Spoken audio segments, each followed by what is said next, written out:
It's important for students to learn about their history. One thing that we found out, or one thing that we do see, is that African Americans immediately only know about slavery. That's the first thing they will say. What did you learn in your history class? And they'll say slavery, right? We know that African American history is much more richer than that. Students don't know that they are more than that. They don't. They think that they are small, they are punitive, right?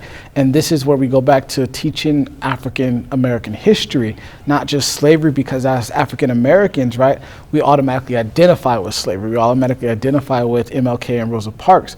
We need to know or identify that I'm an athlete or a rapper.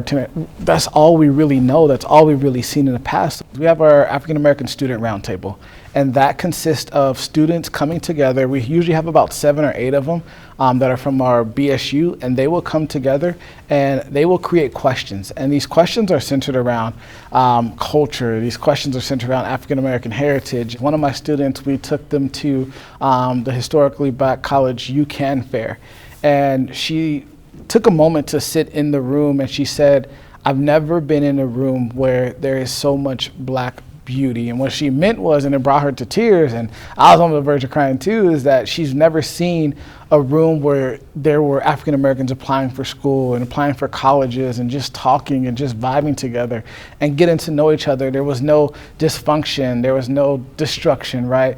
Which is what usually African Americans are painted as, right?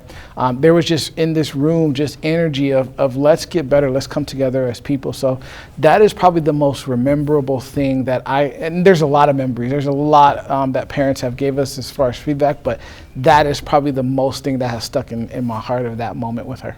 I just want us to continue to work. Let's continue to push forward. Let's continue to work together, continue to be a stronger community, and find ways to highlight our African American students, highlight our African American staff. And I think when we come together and do that, and we're kind together and we love together, and I'm not saying that there's not division or anything like that, but how do we create a solution from that division? You know, how do we become better as a people? So if we can do that and work together and commune together, I think that's when we will be true change agents.